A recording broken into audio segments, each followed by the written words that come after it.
Hello students, तुम्ही पाहत आहात लर्न विथ कोमल.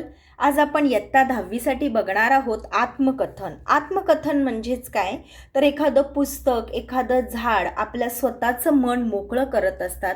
आपल्याबरोबर त्यांना अनुभव आलेले चांगले वाईट आपल्याला सांगत असतात. हे म्हणजेच काय असतं आत्मकथन.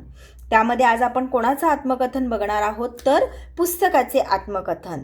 हे आत्मकथन तुम्हाला इयत्ता 10वीच्या वार्षिक परीक्षेसाठी खूप उपयुक्त ठरणार आहे. चला तर मग बघूया. नमस्कार, ओळखलत का मला? मी आहे एक पुस्तक.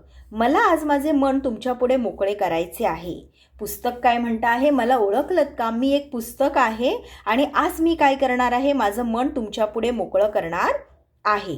आजकाल तुमच्यासारखी पुस्तकप्रेमी माणसे भेटणे कठीण झाले आहे. तुम्ही पुस्तकप्रेमी आहात म्हणूनच मी माझे मनोगत तुमच्यापुढे सादर करीत आहे. तुम्ही मला चांगला प्रतिसाद द्याल अशी आशा आहे. म्हणजे पुस्तक देखील त्याचं मनोगत ह्याच व्यक्तीसमोर व्यक्त करणार, मोकळं करणार, की जो त्याच्याबद्दल काय करत आहे, काहीतरी त्याला त्याच्याबद्दल चांगल्या फिलिंग्स आहेत आणि तो काय करणार आहे, आता त्याचं मन मोकळं करणार आहे.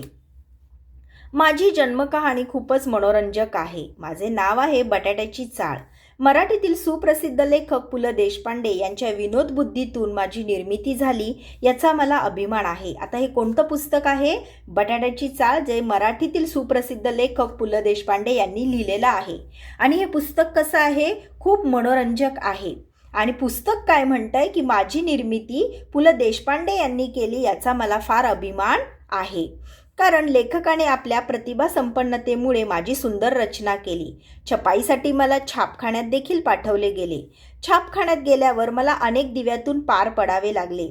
त्यानंतर मला सुंदर रूप प्राप्त झाले. मला सुंदर असे मुखपृष्ठ देण्यात आले. म्हणजेच काय, सुरुवातीला काय म्हणत आहे पुस्तक, की लेखक पु ल देशपांडेंनी पुस्तक लिहिलं, मला लिहिलं, याचा मला अभिमान तर आहे. पण त्यांनी ही सुंदर रचना केली, नंतर छपाईसाठी मला छापखान्यात पाठवलं, तिथे मला अनेक दिव्यातून पार पडावं लागलं. त्यानंतर मला हे सुंदर रूप प्राप्त झालं आणि मला एक सुंदर मुखपृष्ठ देखील देण्यात आलं. त्यानंतर माझे प्रकाशन करण्यात आले. म्हणजे त्यानंतर मला काय करण्यात आलं, लॉन्च करण्यात आलं. लवकरच माझी रवानगी पुस्तक विक्रेत्याच्या दुकानात झाली. आणि त्यापुढे माझी रवानगी कुठे झाली मग? पुस्तक विक्रेत्याच्या दुकानात. तेथील काचेच्या कपाटात इतर पुस्तक मित्रांच्या बरोबर मी राहू लागलो. तुला आठवते का, तुझा वाढदिवस होता, त्या दिवशी तुझ्या आजोबांनी मला खरेदी करून तुला भेट म्हणून दिले. पूर्वी तर हे खूप चालायचं, की मुलांना देखील काय केलं जायचं, पूर्वी मोबाईल नव्हते, काही नाही, तर लोकांना बरंच वाचनाचं वेड होतं आणि बरेच लोक काय करायचे, वाचनामध्ये वेळ घालवायचे. म्हणून कोणाकडून वाढदिवसासाठी देखील सुंदर पुस्तक म्हणून भेट दिलं जायचं.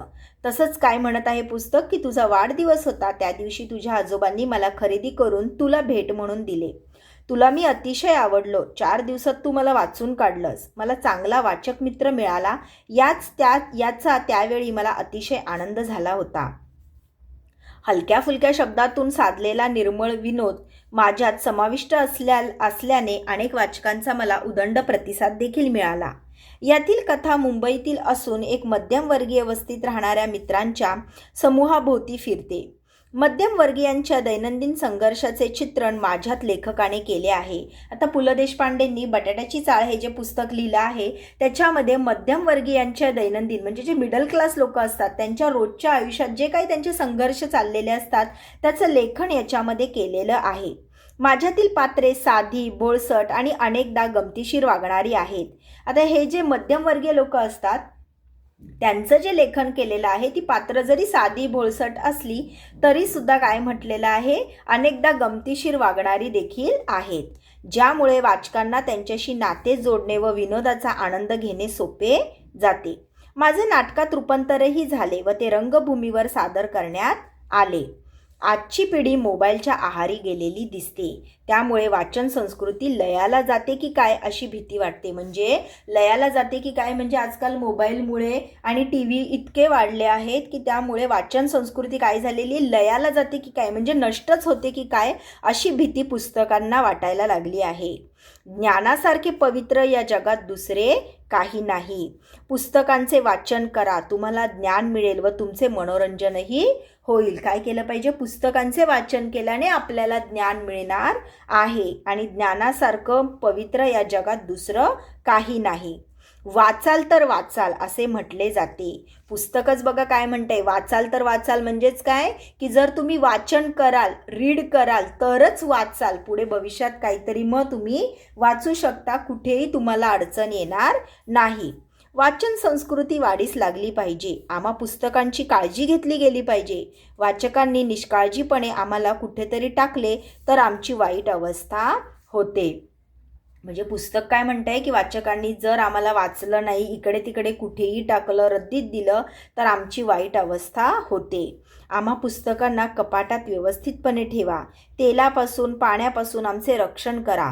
मुख्य म्हणजे आम्हाला निष्काळजी व मूर्ख व्यक्तींच्या हाती देऊ नका, हीच तुम्हाला आमची विनंती. म्हणजे आत्मकथन म्हणजेच काय? पुस्तक त्याच्या आत्म्याला काय वाटतं आहे, त्याच्या मनाला काय वाटतं आहे हे सांगत आहे की मुख्य म्हणजे आम्हाला निष्काळजी व मूर्ख व्यक्तींच्या हाती देऊ नका, हीच आमची तुम्हाला काय आहे?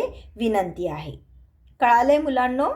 चला तर आपण लवकरच नेक्स्ट लेसनकडे, नेक्स्ट निबंधाकडे वळूया.